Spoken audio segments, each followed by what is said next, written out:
একসময় দূর রাজ্যে অরোরা নামে এক সুন্দরী রাজকন্যার জন্ম হয়। তার বাবা মা, রাজা এবং রানী এত খুশি হয়েছিল যে তারা শিশু রাজকুমারীকে আশীর্বাদ করার জন্য সারা দেশ থেকে পরীদের আমন্ত্রণ জানায়। প্রতিটি পরী অরোরাকে একটি বিশেষ উপহার দিয়েছে, যেমন সৌন্দর্য, করুণা এবং দয়। ম্যালিফিসেন্ট নামে একটি দুষ্ট পরী, যাকে উদযাপনে আমন্ত্রণ জানানো হয়নি, খুব রাগান্বিত ছিল। তিনি পার্টিটি বিধ্বস্ত করেছিলেন এবং শিশু রাজকুমারীকে অভিশাপ দিয়েছিলেন, ঘোষণা করেছিলেন তার ষষ্ঠ জন্মদিনে সে একটি চরকায় তার আঙুল ছিঁড়বে এবং মারা যাবে। ভালো পরীরা অভিশাপকে নরম করার চেষ্টা করল। একজন পরী বলেছিল সে মরবে না, কিন্তু সে 100 বছর গভীর ঘুমে পতিত হবে, শুধুমাত্র সত্যিকারের ভালোবাসার চুম্বন দ্বারা জাগ্রত হবে। রাজা এবং রানী অরোরাকে রক্ষা করার প্রয়াসে রাজ্যের সমস্ত ঘূর্ণায়মান চাকা ধ্বংস করার নির্দেশ দেন। তাদের প্রচেষ্টা সত্ত্বেও তার ষষ্ঠ জন্মদিনে অরোরা একটি লুকানো চরকা খুঁজে পায় এবং গভীর ঘুমে পড়ে তার আঙুলটি ছিঁড়ে ফেলে। পরীরা তাকে দুর্গের টাওয়ারে একটি সুন্দর বিছানায় শুইয়ে দেয় এবং পুরো রাজ্যের উপর একটি মন্ত্র ছুড়ে দেয়, সবাইকে ঘুমাতে দেয় যাতে তারা সবাই একসাথে জেগে ওঠে। বছর কেটে গেল এবং ফিলিপ নামে একজন সাহসী রাজকুমার ঘুমন্ত রাজকুমারীর গল্প শুনলেন। তিনি প্রাসাদে প্রবেশ করেন, চারপাশে বেড়ে ওঠা কাঁটাগুলির মধ্য দিয়ে লড়াই করেন এবং অবশেষে অরোরাকে খুঁজে পান।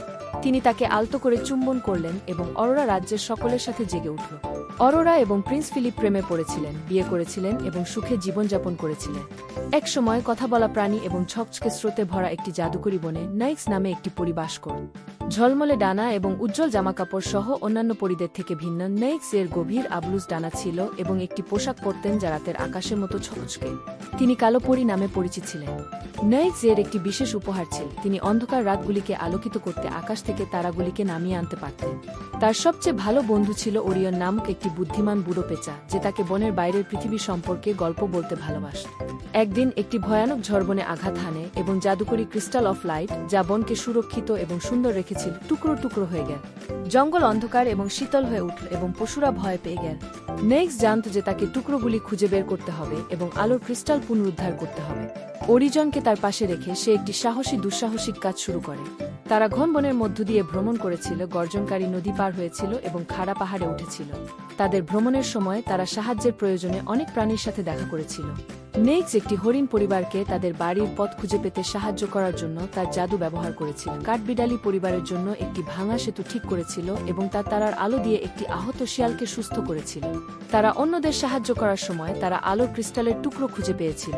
উদারতার প্রতিটি কাজ বনে আরও আলো এবং আশা নিয়ে এসেছিল। অবশেষে অনেক দুঃসাহসিক কাজ করার পরে নাইক্স এবং ওরিয়ন একটি একাকী ড্রাগন দ্বারা সুরক্ষিত একটি গভীর অন্ধকার গুহা স্টিকের শেষ অংশটি খুঁজে পায়। নেক্স সদয়ভাবে ড্রাগনের কাছে গেল এবং জানল যে সে দুঃখিত এবং একাকী। তিনি তার বন্ধু হওয়ার প্রতিশ্রুতি দিয়েছিলেন এবং বিনিময়ে ড্রাগন তাকে ক্রিস্টাল অফ লাইটের চূড়ান্ত টুকরোটি দিয়েছিল। বনের হৃদয়ে ফিরে নাইক্স টুকরোগুলিকে একত্রিত করে এবং ক্রিস্টাল অফ লাইট পুনরুদ্ধার করে। বন রঙে প্রস্ফুটিত হয়েছিল এবং সবাই সাহসী এবং দয়ালু কালো পরী নাইক্সের জন্য উল্লাস করেছিল। নাইক্সের সাহসিকতা এবং উদারতা সকলের দ্বারা উদযাপিত হয়েছিল এবং সে এবং ওরিয়ন বনের দেখাশোনা করতে থাকে, নিশ্চিত করে যে এটি সর্বদা আলো এবং ভালোবাসায় পরিপূর্ণ ছিল। ম্যালিফিসেন্ট, যাকে উদযাপনে আমন্ত্রণ জানানো হয়নি, তিনি খুব রাগান্বিত ছিলেন। তিনি পার্টিটি বিধ্বস্ত করেছিলেন এবং শিশু রাজকুমারীকে অভিশাপ দিয়েছিলেন, ঘোষণা করেছিলেন তার ষষ্ঠ জন্মদিনে সে একটি চরকায় তার আঙুল ছিঁড়বে এবং মারা যাবে। ভালো পরীরা অভিশাপকে নরম করার চেষ্টা করল। একজন পরী বলেছিল সে মরবে না, কিন্তু সে 100 বছর গভীর ঘুমে পতিত হবে, কেবল সত্যিকারের ভালোবাসার চুম্বনে জাগ্রত হবে। রাজা এবং রানী অরোরাকে রক্ষা করার প্রয়াসে রাজ্যের সমস্ত ঘূর্ণায়মান চাকা ধ্বংস করার নির্দেশ দেয়। তাদের প্রচেষ্টা সত্ত্বেও তার ষষ্ঠ জন্মদিনে অরোরা একটি লুকানো চরকা খুঁজে পায় এবং গভীর ঘুমে পড়ে তার আঙুলটি ছিঁড়ে ফেলে। পরীরা তাকে দুর্গের টাওয়ারে একটি সুন্দর বিছানায় শুইয়ে দেয় এবং পুরো রাজ্যের উপর একটি মন্ত্র ছুড়ে দেয়, সবাইকে ঘুমাতে দেয় যাতে তারা সবাই একসাথে জেগে ওঠে। বছর কেটে গেল এবং ফিলিপ নামে একজন সাহসী রাজকুমার ঘুমন্ত রাজকুমারীর গল্প শুনলেন। তিনি প্রাসাদে প্রবেশ করেন, চারপাশে বেড়ে ওঠা কাঁটাগুলির মধ্য দিয়ে লড়াই করেন এবং অবশেষে অরোরাকে খুঁজে পান। তিনি তাকে আলতো করে চুম্বন করলেন এবং অরোরা রাজ্যের সকলের সাথে জেগে উঠল। অরোরা এবং প্রিন্স ফিলিপ প্রেমে পড়েছিলেন, বিয়ে করেছিলেন এবং সুখে জীবনযাপন করেছিলেন। কালো পরী এবং মন্ত্রমুগ্ধ বন। এক সময় কথা বলা প্রাণী এবং ছকছকে স্রোতে ভরা একটি জাদুকরী বনে নাইক্স নামে একটি পরী বাস করত। ঝলমলে ডানা এবং উজ্জ্বল জামাকাপড় সহ অন্যান্য পরীদের থেকে ভিন্ন, নাইক্স এর গভীর আবলুজ ডানা ছিল এবং একটি পোশাক পরতেন যা রাতের আকাশের মতো ছকছকে। তিনি কালো পরী নামে পরিচিত ছিলেন। নাইক্স এর একটি বিশেষ উপহার ছিল, তিনি অন্ধকার রাতগুলিকে আলোকিত করতে আকাশ থেকে তারাগুলিকে নামিয়ে আনতে পারতেন। তার সবচেয়ে ভালো বন্ধু ছিল ওরিয়ন নামক একটি বুদ্ধিমান বুড়ো পেঁচা, যে তাকে বনের বাইরের পৃথিবী সম্পর্কে গল্প বলতে ভালোবাসত। একদিন একটি ভয়ানক ঝড় বনে আঘাত হানে এবং জাদুকরি ক্রিস্টাল অফ লাইট, যা বনকে সুরক্ষিত এবং সুন্দর রেখেছিল, টুকরো টুকরো হয়ে গেল। জঙ্গল অন্ধকার এবং শীতল হয়ে উঠল এবং পশুরা ভয় পেয়ে গেল। নেক্স জানত যে তাকে টুকরোগুলি খুঁজে বের করতে হবে এবং আলোর ক্রিস্টাল পুনরুদ্ধার করতে হবে। অরিজনকে তার পাশে রেখে সে একটি সাহসী দুঃসাহসিক কাজ শুরু করে। তারা ঘন বনের মধ্য দিয়ে ভ্রমণ করেছিল, গর্জনকারী নদী পার হয়েছিল এবং খাড়া পাহাড়ে উঠেছিল। তাদের ভ্রমণের সময় তারা সাহায্যের প্রয়োজনে অনেক প্রাণীর সাথে দেখা করেছিল। নেক্স একটি হরিণ পরিবারকে তাদের বাড়ির পথ খুঁজে পেতে সাহায্য করার জন্য তার জাদু ব্যবহার করেছিল। কাঠবিড়ালি পরিবারের জন্য একটি ভাঙা সেতু ঠিক করেছিল এবং তার তারার আলো দিয়ে একটি আহত শিয়ালকে সুস্থ করেছিল। তারা অন্যদের সাহায্য করার সময় তারা আলোর ক্রিস্টালের টুকরো খুঁজে পেয়েছিল।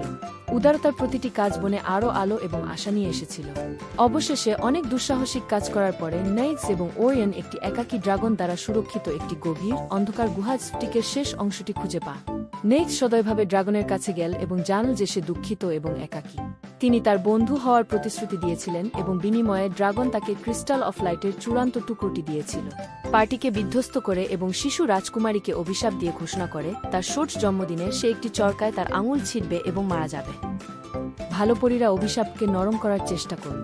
একজন পরী বলেছিল সে মরবে না, কিন্তু সে 100 বছর গভীর ঘুমে পতিত হবে, কেবল সত্যিকারের ভালোবাসার চুম্বনে জাগ্রত হবে। রাজা এবং রানী অরোরাকে রক্ষা করার প্রয়াসে রাজ্যের সমস্ত ঘূর্ণায়মান চাকা ধ্বংস করার নির্দেশ দেয়। তাদের প্রচেষ্টা সত্ত্বেও তার ষষ্ঠ জন্মদিনে অরোরা একটি লুকানো চরকা খুঁজে পায় এবং গভীর ঘুমে পড়ে তার আঙুলটি ছিঁড়ে ফেলে। পরীরা তাকে দুর্গের টাওয়ারে একটি সুন্দর বিছানায় শুইয়ে দেয় এবং পুরো রাজ্যের উপর একটি মন্ত্র ছুড়ে দেয়, সবাইকে ঘুমাতে দেয় যাতে তারা সবাই একসাথে জেগে ওঠে। বছর কেটে গেল এবং ফিলিপ নামে একজন সাহসী রাজকুমার ঘুমন্ত রাজকুমারীর গল্প শুনলেন। তিনি প্রাসাদে প্রবেশ করেন, চারপাশে বেড়ে ওঠা কাঁটাগুলির মধ্য দিয়ে লড়াই করেন এবং অবশেষে অরোরাকে খুঁজে পান। তিনি তাকে আলতো করে চুম্বন করলেন এবং অরোরা রাজ্যের সকলের সাথে জেগে উঠল। অরোরা এবং প্রিন্স ফিলিপ প্রেমে পড়েছিলেন, বিয়ে করেছিলেন এবং সুখে জীবনযাপন করেছিলেন। এক সময় কথা বলা প্রাণী এবং ছকছকে স্রোতে ভরা একটি জাদুকরি বনে নাইক্স নামে একটি পরী বাস করত।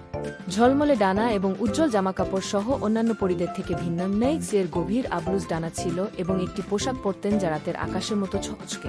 তিনি কালো পরী নামে পরিচিত ছিলেন। নাইক্স এর একটি বিশেষ উপহার ছিল, তিনি অন্ধকার রাতগুলিকে আলোকিত করতে আকাশ থেকে তারাগুলিকে নামিয়ে আনতে পারতেন। তার সবচেয়ে ভালো বন্ধু ছিল ওরিয়ন নামক একটি বুদ্ধিমান বুড়ো পেঁচা, যে তাকে বনের বাইরের পৃথিবী সম্পর্কে গল্প বলতে ভালোবাসত। একদিন একটি ভয়ানক ঝড় বনে আঘাত হানে এবং জাদুকরি ক্রিস্টাল অফ লাইট, যা বনকে সুরক্ষিত এবং সুন্দর রেখেছিল, টুকরো টুকরো হয়ে গেল। জঙ্গল অন্ধকার এবং শীতল হয়ে উঠল এবং পশুরা ভয় পেয়ে গেল। নেক্স জানত যে তাকে টুকরোগুলি খুঁজে বের করতে হবে এবং আলোর ক্রিস্টাল পুনরুদ্ধার করতে হবে। অরিজনকে তার পাশে রেখে সে একটি সাহসী দুঃসাহসিক কাজ শুরু করে। তারা ঘন বনের মধ্য দিয়ে ভ্রমণ করেছিল, গর্জনকারী নদী পার হয়েছিল এবং খাড়া পাহাড়ে উঠেছিল। বনের হৃদয়ে ফিরে নাইস টুকরোগুলিকে একত্রিত করে এবং ক্রিস্টাল অফ লাইট পুনরুদ্ধার করে। বন রঙে প্রস্ফুটিত হয়েছিল এবং সবাই সাহসী এবং দয়ালু কালো পরী নাইজের জন্য উল্লাস করেছিল। এবং তাই ব্ল্যাক ফেয়ারি এবং তার বন্ধুরা সুখের সাথে বসবাস করত এমন একটি বনে যা আরও একবার উজ্জ্বল এবং জাদুকরী ছিল।